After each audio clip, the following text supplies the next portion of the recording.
Hi everybody, this is Rami, like Do Re Mi, best-selling author of Living Life as an Exclamation Point. And today I'm so happy to be talking to Dr. Elizabeth Lombardo. She is a clinical psychologist and physical therapist. She's the author of the best-selling book, A Happy You, Your Ultimate Prescription for Happiness. I just happen to have a copy here. And I love it that as I flip through the book, her little tips are given on a prescription pad, like an RX pad. I don't know if you can see that, but it's adorable. And right up here at the top is a little thing from Shaquille O'Neal that says, Dr. Lombardo is my head coach for happiness. You've seen her on the Today Show, CNN, Newsweek, and more women's magazines that I think I could even count. You can check her out on her website. And today she's going to be talking about the 3-step formula to be truly happy. Good morning, Elizabeth. Good morning. Thanks for having me. I'm happy to have you here. Well, I'm happy to be here. So tell us what you've got going on. So I am a clinical psychologist, and I used to have a private practice. People would come on my couch and tell me about all their problems. And I thought, you know what? I want to help people before they need my couch, before they're actually depressed or so stressed out or ready to get divorced.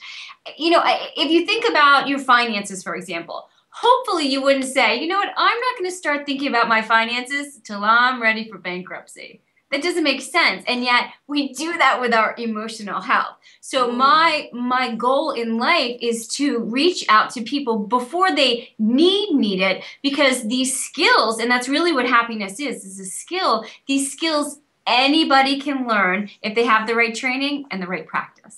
Now, see, that's so interesting because I didn't assume that happiness was a skill. Yes. Now, let me ask you a question. You seem to be a natural optimist like I am. How in the world could you have a full-time career where you're talking to people who have put off their emotional health until they're in emotional bankruptcy? How does that not just tear you apart? It's like I myself would become so depressed.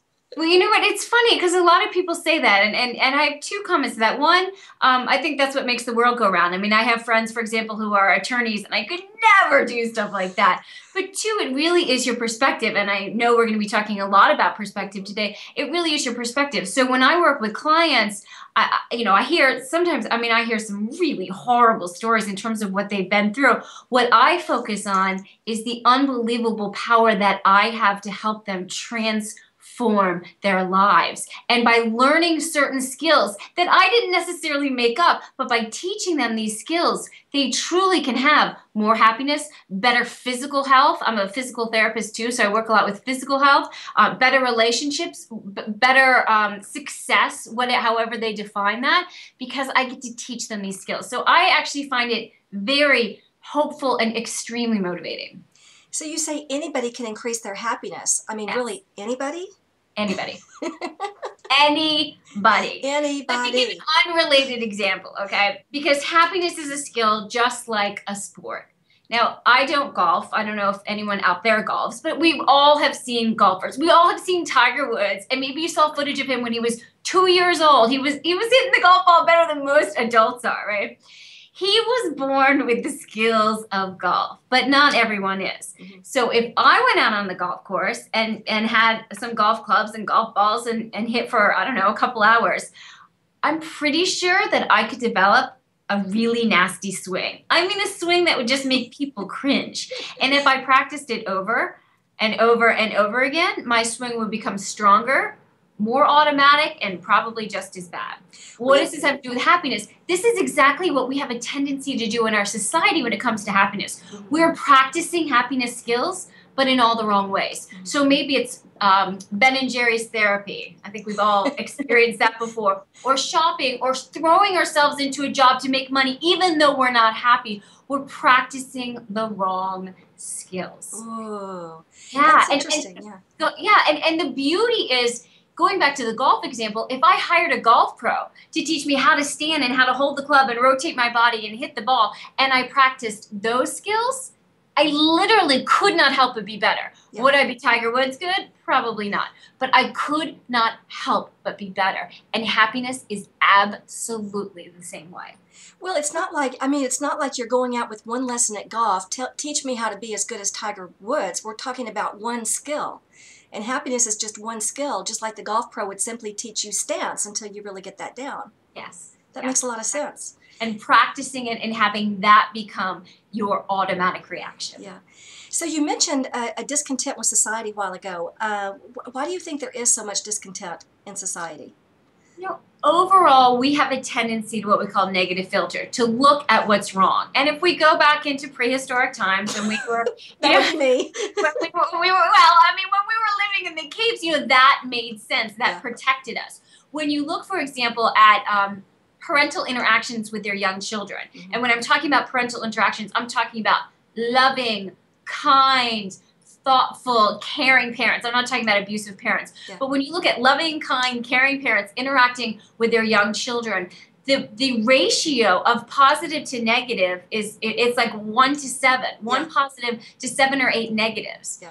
These are loving parents. Don't do that. Stay away from that. Be careful of that. Oh, you shouldn't touch that. They're doing it for a good reason, but what happens then is we start to filter the world in a negative way. What's wrong? What needs to be fixed? We do it in our relationships, whether it's our marriage or our relationships. We do it with our kids. We do it in the mirror, right? We walk by the mirror and we look at ourselves and we focus on what we don't like instead of what we do like. I think that's an additional skill besides happiness. I know I had to work on this for a long time because I was so used to looking at what's wrong instead of what's right. And if you really get into this discipline in your gratitude journal or whatever your thing is, you know, write down 10 right things. In fact, I use this in my workshop. If you write down 10 good things or 10 wins for that day and you do it every day, at the end of 365 days, how many good things happened? And boy, that'll change your perspective in a hurry. Absolutely. And you know, the other thing it does is it causes you to answer the question, what's going right, Yeah. right? So the questions that we give ourselves are going to be answered. So if we wake up and think, ugh, how crappy is this day going to be? You know, I promise you're going to find things that aren't so great. But if you say, oh, before I go to bed tonight, I need to come up with 10 good things. I better start looking. And then your subconscious does that. It's Yeah. not necessarily that you're aware of it all the time, but your subconscious is scanning the environment and trying to find what's good. And that's a very important part of what I call the happiness prescription. Yeah, yeah. You and I are in total agreement. We're in the club. So, Elizabeth, being happy is nice, but why do you really think it's important? Yeah, you know, sometimes I think people look at me and they're like, oh, how cute. You know, the little strings talking about happiness. But here are the facts about happiness. Happiness is like the proverbial rock that you throw into a beautiful, serene pond, right? When you throw a rock in, you get a big splash, and then every other part of that pond is affected. Yeah. So the big splash is your emotional health, your psychological health, because obviously when we're happier, we have less stress. We have less anxiety. We have more self-confidence. And that in and of itself is awesome. But wait, there's more, because that ripple effect happens. So for example, looking at your physical health, the research overwhelmingly shows that when we are happier, we are physically healthier, we can sleep better, it's easier to lose weight, and we live longer lives just from being happier. In our relationships, I don't know about you, but when I'm not so happy, not so fun to be around, right? I don't want to be around me, much less my poor family or my friends. Yeah. But when we're happier, we're able to see more positivity in other people. We're able to be more helpful. We're able to be better parents, spouses, friends, community, members of the community. So that part of your life benefits too. And then when we're looking at work, when people are happier, the research overwhelmingly shows that happier people are more productive, they're more creative, they're more effective. Optimistic salespeople, optimism being a component of happiness, optimistic salespeople make 50% more when it comes to what they're doing with their work as opposed to pessimistic. So there are real reasons why happiness is absolutely vital. What was that statistic? You may know it off the top of your head. I forget what book I was reading, where the medical journals over a 10-year period had something like 90,000 articles written on depression and anxiety and like 400 articles written on happiness and joy, something like that. It was tremendous. Yeah, because the medical community has a tendency to focus on what's wrong, what do we need to fix? Yeah, yeah. Right. And so for years, I mean, in psychology, my entire program when I got my PhD was based on psychopathology. What's wrong and how do you treat it? How do you evaluate it? How do you treat it? And it was actually in about year 2000 that Martin Seligman, who was the head of the American Psychological Association, said, you know what? Why are we looking at happiness? Yeah, yeah. What you focus on, you get more of. So why wouldn't we? Yeah. Exactly. It makes sense to me. And just like there are tools to have less depression and less anxiety and less negative things going on, there are tools to be happier. And if you think about it, having less depression doesn't actually make you a happy person. Yeah. So it's not that happiness means less depression. There are different steps that you have to take in order to be happier. But even just the way you framed it, the tools we have for handling depression still keeps the focus on depression. Yes. Yeah. Crazy how that works. Yes. So I want to ask you the lottery question. Everyone says you win the lottery. People have this predisposition that if they were broke before, they're going to ruin all their happiness and get broke again.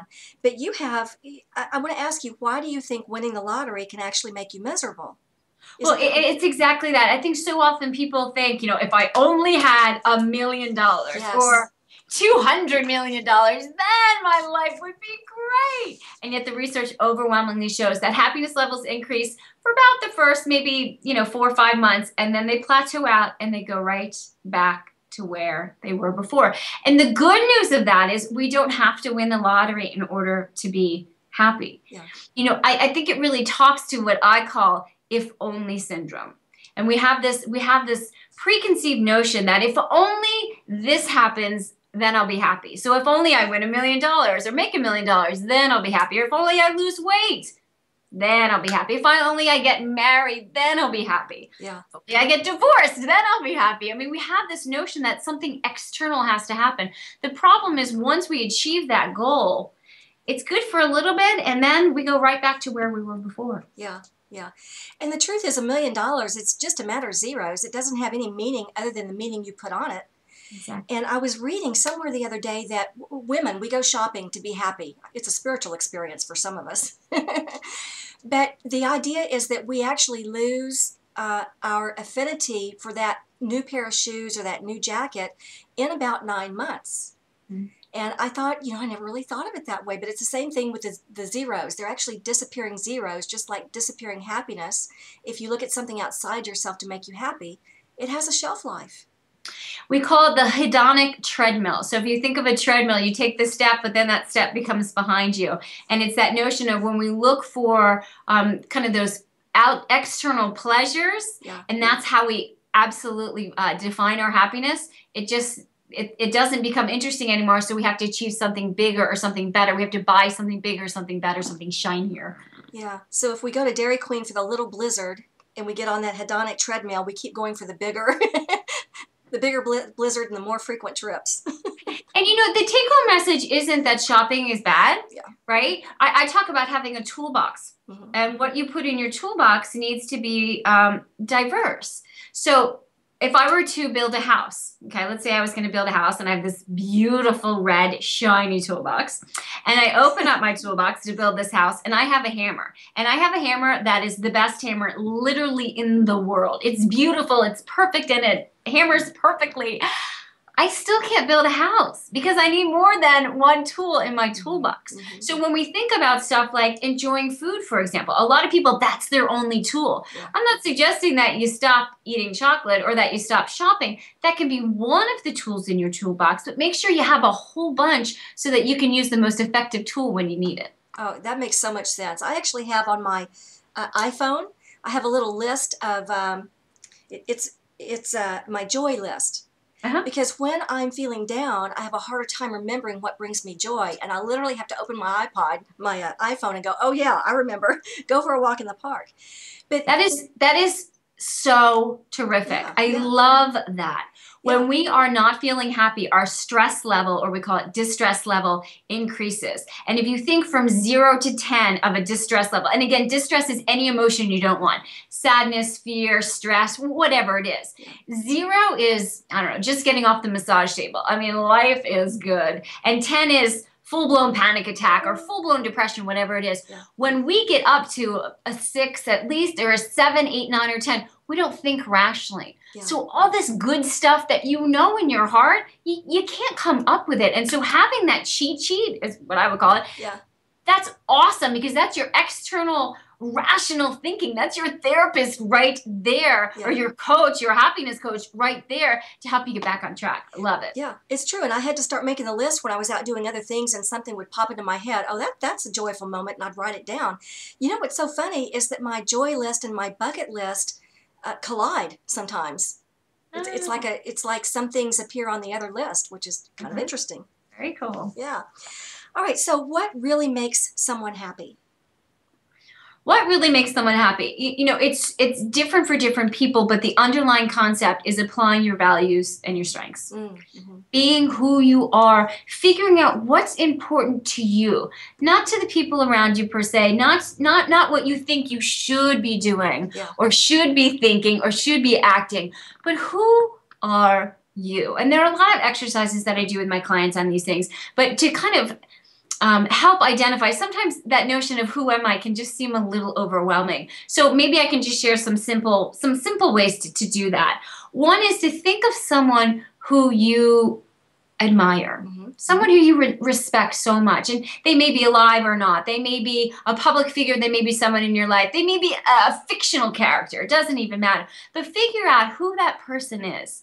And then figure out what are the 3 characteristics that you most admire in them. Mm-hmm. And for some, I mean, it could be how generous they are, how helpful they are, how much they appreciate their family, whatever it is. Those 3 characteristics we can pretty much assume are going to be values and strengths for you. Mm-hmm. Figure out what they are and start applying them in your life. Mm-hmm. It doesn't mean you have to, I don't know, let's say you realize that service to others is very important to you. It doesn't mean you have to quit whatever you're doing and move over to Africa and be on a missionary trip forever. We're talking taking 5 minutes out of your day to start to apply some of these values and strengths. And if you start to do that, your happiness starts to shift. And of course, I love the idea that if you can spot that trait in someone else, you already possess it yourself, or you never could have seen it in someone else. Absolutely. You can literally make your strengths list, like I've made my joy list on my phone. And anytime you're feeling down, you can open up your iPhone and pick a strength because you already have it. Yes. Right? It's just a matter of tapping back into it and reincorporating it. Absolutely. Absolutely. There's a great resource. It's a free resource. It's the Values in Action. Are you familiar with that? No. It's like, oh, okay. I don't know the website, but just Google VIA, Values in Action. It's developed by Martin Seligman, who, of course, is the founder of positive psychology. Yeah. And there are probably a couple different ones. Go to the UPenn, University of Pennsylvania website that's affiliated with that. And it's free. They'll ask for your email, but they won't send you anything. So it's not one of those things where they're going to market you. But it allows you to take this survey to see what specifically are your values. I ask all my clients to do it because I think it really is helpful. Most of the time my clients will say, yeah, that makes sense. But a lot of times they'll be like, oh, I forgot about that. Yeah. You know, or I did that when I was younger, or I was interested in that before, but wow, yeah, that really is important to me. Yeah. I love that. I want to give that a try because in my book, I came up with 2 or 3 pages full of values, and the exercise was just go through and circle them. I have columns and columns. Just go through and circle them, your top 10 values. But the first time I did that, I'm like circling every one. And I literally had to write them down separately on little bitty tiny pieces of paper and lay them out in front of me so I could move them into a column 1 and column 2. I got very left brain about it, right? Yes, But yes. I love tests because it really helps you figure these things out, you know, in a more creative way. So I definitely want to check that out. And, you know, that values exercise is a wonderful thing to do. It's, you know, I like to kind of approach things on multi-level. So I think, you know, including that is really important. And I find when my clients do, they tend to circle, as you said, kind of almost everything. And then ask yourself, you know, all values are good. I mean, Yeah. that's what they are. They're Yeah. intrinsically good characteristics. So think for you, who do you want to be? If you had the ideal you, if you were writing a movie or a play, and this is the ideal you, what are the top, in your case, 10, I usually say 5, but whatever what are your top values? What would the top values be? And then, of course, once you figure those out, how do you demonstrate them? How do you practice them? How do you use them in your real life? Yeah, using them as a guidepost is what's been important for me. As an example, one of my top 5 are aesthetics. I like to have beautiful things around me. And when I bought my last car, the salesman was like, "We have this other car on the lot. It's a great deal. I mean, you're just going to steal it. It's this, that, and the other." I'm like, "Yeah," because it wasn't pretty enough. And he said, "I can't believe you're going to buy a car based on how it looks." Well, I happen to know it's one of my top 5 values. And so I would be not being myself if I let someone else influence that decision. Good. So I use them as kind of a guidepost to get me through life. Absolutely. Yeah. Absolutely. Yeah. Okay, good. So I get the Pollyanna question a lot in my work. So aside from assuming the total identity of a Pollyanna, what can we do to really be happy? Yeah. And, I think this is such a good point because a lot of times people have a fear, well, if I'm happy, if I'm optimistic, then, people are going to be pulling fast ones over on me. We're not talking about Pollyanna. We're not talking about, developing delusional thinking like, I'm so happy that my husband just left me for someone 20 years younger and I get to file for bankruptcy. Like, that's crazy talk. You might need medication if you're there. Yeah. I talk about realistic optimism. And again, this is a really big component of happiness. Realistic optimism is looking at what's true and what's helpful. What's true and what's helpful. So we've all heard the proverbial glass half full, half empty, right? Half full, you're an optimist. Half empty, you're a pessimist, blah, blah. My question is, which is the truth? Is it half full or is it half empty? And of course, the answer is both. It's both, yeah. Answer is both. It is absolutely half full and it's absolutely half empty. So realistic optimism isn't saying, oh, it's full, it's great. Realistic optimism is saying, yeah, there's half not there, but there's half there. Yeah. And how can we use it? And what can we do with it? And how can we enjoy it? Yeah. Focusing on that. Mm-hmm. And that I think is really important. So in the real world, when troubles happen, when difficulties occur, when people aren't being as honest as they could be or you would like them to be, Pollyanna is going to just deny that. Realistic optimism is going to say, oh, wow, I see what's going on here. How can I make the most of it? Should I be assertive and talk to them about it? Should I just keep that in mind as I'm making my decisions? How am I going to deal with that? Yeah, it helps you create an assessment that you might miss if you're just being poorly optimistic. Exactly. And of course, the realist to me kind of sets hope aside. And who wants to live without hope? Yeah. And that's why you want both. You want realistic and you want what I call helpful. Yeah. Helpful thinking is going to really, it's going to propel you in ways that you can't even imagine. Again, we talked about, emotionally, physically, relationships, work, it spiritually, it affects you in every realm of your life. Yeah, yeah. Well, I love that. I love that. So, and I think another way to view it is we have such a tendency to look at past failures or failures in our life because, again, we're so good not only at identifying negative things, but on judging ourselves, right? Just beat ourselves up. Rephrasing failure to data. Uh-huh. Yeah. Because when we make a mistake, when things don't turn out the way that we want to, we can beat ourselves up and be miserable, or we could say, I wonder why. Yeah. What happened? And it's like, I tell my clients, act like a mad scientist or a happy scientist. When you're doing an experiment and you have a hypothesis of what's going to happen and it doesn't work out, usually you don't cry about it. Usually you say, oh, well, maybe I need to mix some more of this or add some more of this or, whatever it is. Use that kind of mentality when it comes to your life. So when things don't go well, if it's a breakup in a relationship or you didn't get the job you wanted or whatever it is, say, oh, how can I learn from this to propel me to a better place? Yeah, instead of just giving excuses.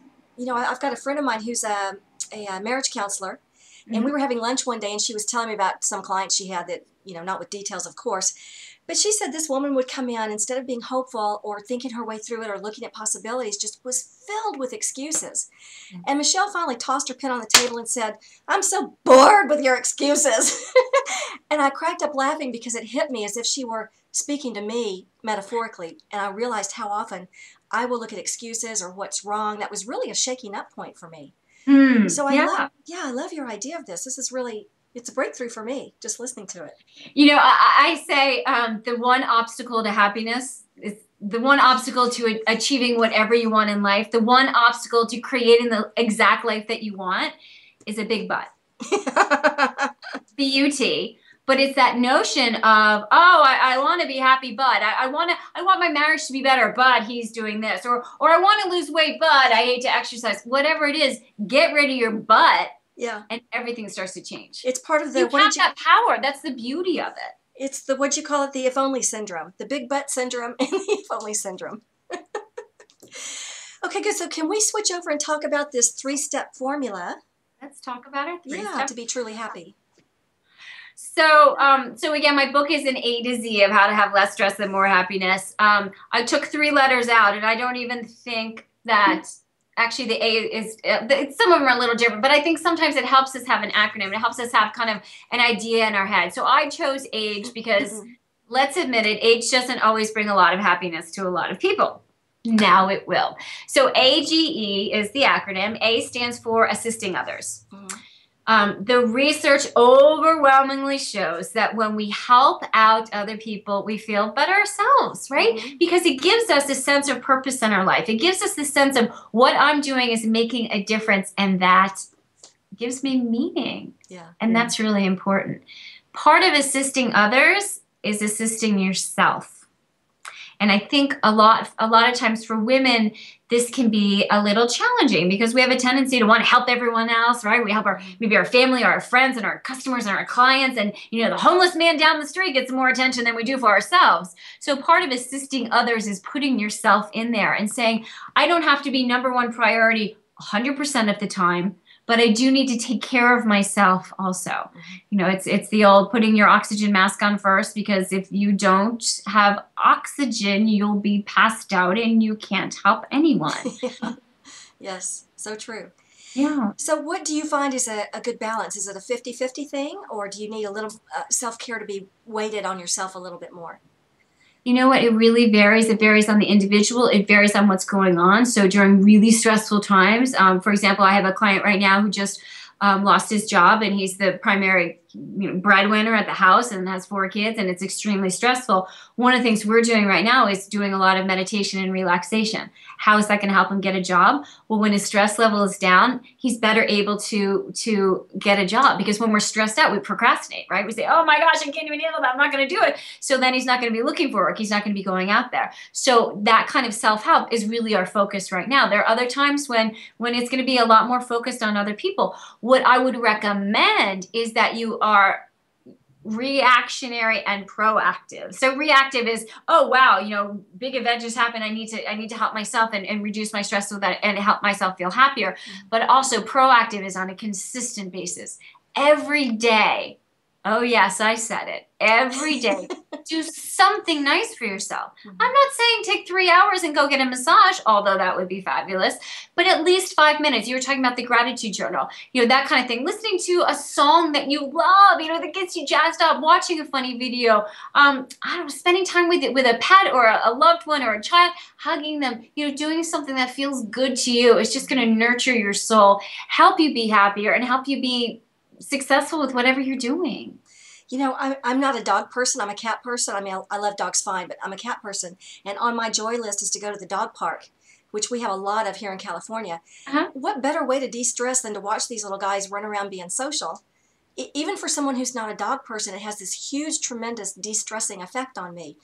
That's a small little thing to put into a day. Yes. Yeah, I agree with you. Like if you're walking by, absolutely. Dogs have such, especially when they're out playing, they have such positive energy. You can just feel it. Yeah, absolutely. All right, so good. So what does the G stand for? G stands for gratitude, right? We've talked about gratitude, and I have so many people who come up to me when I'm speaking or you know, on TV, whatever, and they'll say, oh yeah, I know about that gratitude stuff. Yeah, that's good. Yeah, that brings up a good point, because I've had people tell me before they try the gratitude journal, but it ends up being the same thing every day. I'm thankful for this. Yes. So how do you get over that? Yeah. So how do we do that? Yeah. Well, the first thing is you can make a rule that everything has to be different. At each day, it has to be something different. Sometimes if you put yourself in a different perspective, it can be helpful. So I mentioned before, I have a degree in physical therapy, and I used to work a lot with people who had some pretty significant misfortune. I worked for a while on a spinal cord injury unit where I got most of them were men. They were walking one day and the next day they literally could not breathe on their own. Take someone's perspective like that and have them look at your life. What would they appreciate? You know, Christopher Reeve's Superman, when he got his spinal cord injury, he said what he missed the most was being able to put his arms around his son, to really experience a hug. There's something so basic, breathing on your own, being able to get up and go get a glass of water, clean water that we can do in our society. It may sound a little peace, love, granola, and I respect that, but when you start to shift your perspective of, yeah, I have that, whatever, to, wow, how fortunate I am to have even those small things, your gratitude grows and your happiness grows. And I think, too, looking at different avenues of your life. So sometimes in gratitude journals, talking about what you have, right? I'm so thankful I have a house or this great new car or whatever it is. Sometimes it's the people and the specific things that they did. I don't know, maybe you were at the grocery store and the person who was, you know, at the checkout line looked at you and said, thank you for shopping here. And you just felt this nice connection. I don't know. Yeah. That's something that you put in your gratitude journal. Looking at present and past successes that you've had. You know, what are you proud of in your life? And maybe it's something that may not seem as big to you, like, I don't know, graduating from high school. For some people that's big, for some people not so much. But if you allow yourself to be grateful for those experiences, again, your heart just opens up. You know, I was going through a particularly hard time many, many years ago, and I had someone tell me, try this experience. Go somewhere public. I chose to go to the mall for my spiritual therapy. Go somewhere public, she said, and smile at 10 people. Hold the eye contact and smile at them, and then write down what happens. And I thought this was going to be the most painful thing I could ever think I have to do in my frame of mind. I mean, by the end of the hour, I was sitting in the mall sobbing in front of the fountain. Yeah, it was amazing. I feel choked up even talking about it. I have goosebumps having you talk about it. Yeah. So if you have nothing to be grateful about, or if you're becoming bored with your gratitude, that connecting with someone else in the human race can really, in almost an unspoken way, fill your heart with gratitude again. It really can. Yeah. And that's such an easy thing to do. We're talking about acts of kindness. You know, that's such an easy way to share kindness. It's so interesting because I love people and I love, you know, feeling their energy. And so a lot of times when I'm out shopping or whatever, you know, someone's waiting on me, I'll look at them in the eye and I'll smile at them and I'll say hi. And just that 1 second contact, it often takes them back because they're not used to it. They're not used to having people look at them. But what it does is it tells them you're worthy. Right? You're important enough for me to look at, and I really appreciate you. And I promise that helps them, but it helps you too, because again, when we give, we receive what we give, and it's so easy and it's so powerful. Yeah. Wow. We get in the call right now, and I'd be all full up with great advice. But what's the E? Okay, so we had acts of kindness, we had gratitude, and now we have E, which may be an appropriate finger for some. E is exercise. Ooh. Exercise. And now let me preface this by saying I used to tell other people that exercise was against my religion. Not because it was, but because I didn't like it. I didn't like going running, I didn't like lifting weights, and just the thought of going for a jog would seriously make me feel not so happy. However, the reason why I tell you this is because you can change. And now I'm a group fitness instructor. I've worked out probably, I think I'm on like 21 years now. And I love my workouts. So anyone out there is thinking, oh gosh, can't stand working out. Hear me out. You truly can change your perspective on that. And there are different ways to do it. And we can talk about that. But what I want to just share with you is why exercise is part of the happiness prescription. There have been some really neat studies actually out of my alma mater, which is Duke University, looking at the benefits of exercise with people who are depressed. So we're talking full-blown clinical depression. And what they did was they took these people and they randomly assigned them to exercise, antidepressant medication, because our medical community loves to drug up, and then a placebo. At the end of 10 weeks, exercise and the meds did about the same, better than the placebo. Wow. 6 months later, exercise is doing better. Yeah. You know, That I was watching a Susie Orman show the other day on TV, and this woman she had her life savings ripped away from a financial planner who's now in jail, and just couldn't get out of depression. She was beating herself up so bad. And Susie said to her, I want you starting tomorrow to go exercise vigorously 1 hour a day. That's your starting point. She made her commit to what time of the day she would do it. And I remember thinking, boy, you don't expect to hear that from a famous financial guru. But the more I thought about it, I could see it's a starting point. It gets your brain somewhere else. It gets your perspective changed. It gets your body moving. Your breath is different. Everything. Yeah. Yeah. It literally causes biochemical changes in your brain. So not only are you happier, but you have more self-confidence. Yeah. And that self-confidence isn't just because you're looking better because you're working out. That self-confidence, again, are these neurotransmitter changes. And then you start to see things in a different light, a more positive light. And you start to realize, wow, where I was seeing this, there's so much more out there. Yeah. And I can handle this and I can do this. It's so powerful. Well, yeah, because you suddenly get control over one little piece of your life when your entire life feels out of control. Yeah. Yeah. It also, I mean, so it boosts your self-confidence, gives you positive energy, which, you know, a lot of times we need a boost. You don't have to have a cup of coffee, jump on the bed for 5 minutes, Yeah. boost to positive energy. It helps you sleep better at night. Sleep is absolutely part of the happiness prescription, because if we don't get the sleep that we need, we cannot be happy. It boosts your libido. I mean, exercise really is, it's the magic pill, if you ask me. Yeah, yeah. Oh, I get it. I totally get that. So that's AGE. So acts of kindness, or assisting others, gratitude, and exercise. Love that. And do you have the other 23 letters of the alphabet in your book? I do, Okay. yes. All letters of the alphabet are represented. And, you know, it's funny. The reason why I did that was I wanted to have a happiness prescription because, again, our society is so based on medication, and we all want a happy pill, right? We all want something that's just gonna, or most of us want something that's just gonna make us happier.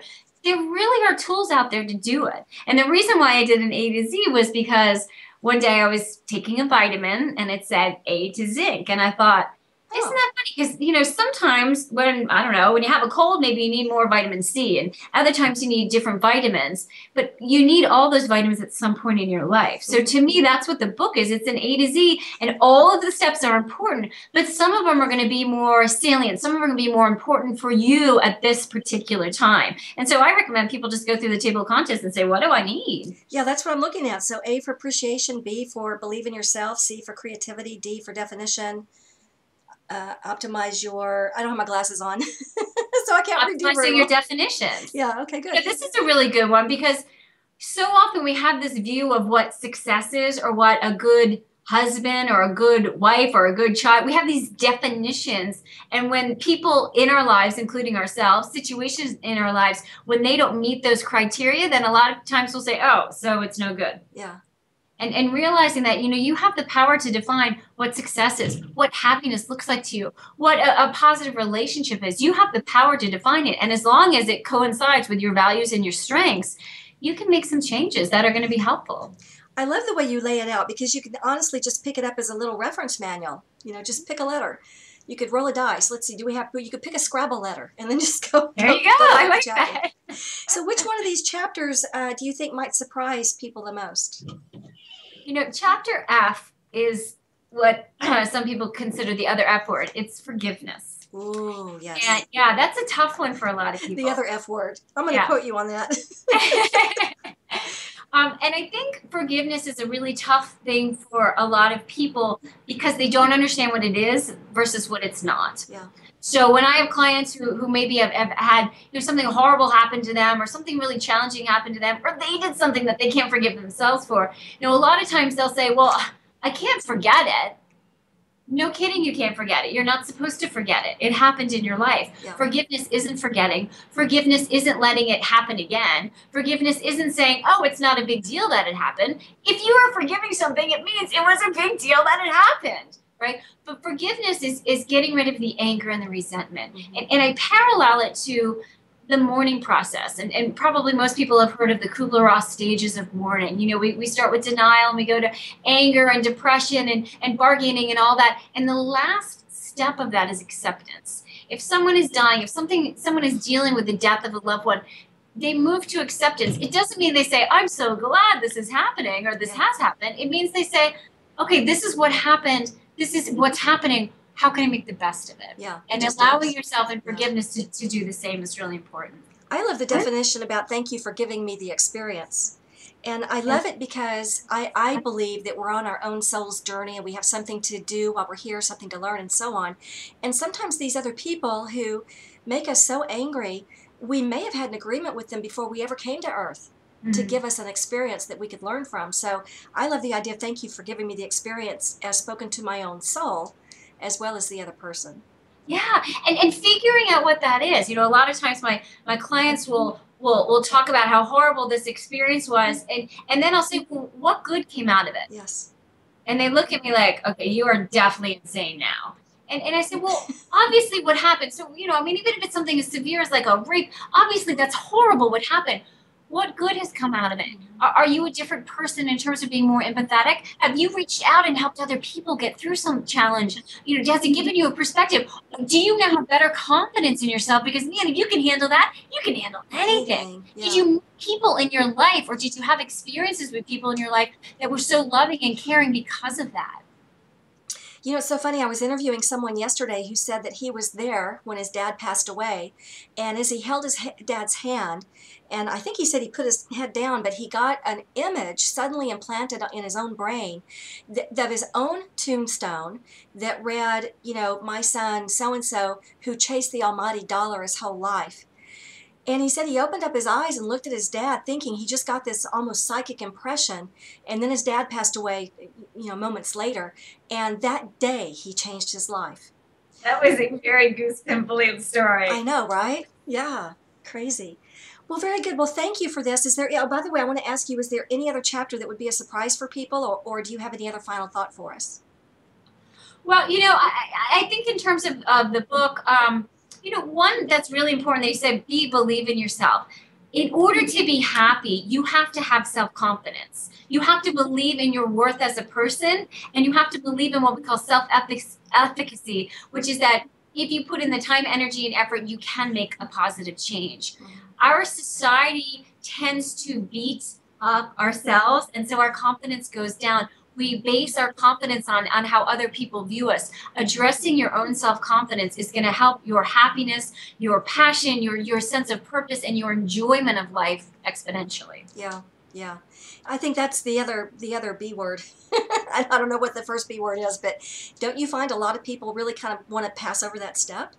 Yes. Yeah. Yes. Yeah. Because again, we call it an external locus of control. We put things externally. We tell, you know, we let media decide how we should look. We let you know, other people tell us how we should act and what we should do. And it's time to say, you know what, I know me, and if I don't know me, this is a great time to figure out me. Because that's the only thing that's going to help you be happier. And when you are happier, again, everyone around you is going to benefit. You know, it's funny. I grew up in a system of overachievement, and so I learned to identify myself by my statistics and my productivity and the money that I made. And the day I woke up and thought, wow, am I okay without money and without a statistic, without any productivity? Could I really be okay without those things? It was hard. But you're right, society, it's like we're known by our productivity often. You know, in a corporate job, we're tracked by our productivity. When we try, if we're self-employed, we try to gain a new client. They want to know, what are your numbers and how successful are you already? Yeah. And that's obviously fine at work. We just don't want to define ourselves that way in our personal life, in our spiritual lives, in our, you know, our other components of our life. Yeah. Yeah. Well, thank you so much. This has been truly enlightening for me. Any final thoughts on where we can find your book, any workshops you've got coming up, your web address? Yeah, so if people want more information, they can go to my website, which is ahappyyou, AHAPPYYOU.com. All kinds of free resources there. You can buy the book. You can also download the first chapter of the book for free. There are a lot of worksheets to help, really to help you get the skills for happiness. I love that. I love worksheets. That's my left brain. Well, very good. Well, thank you for your time and your expertise today. I appreciate it. We're going to end the call right here, but stay on the line for me, okay? Oh, great. Thank you so much. Thank you.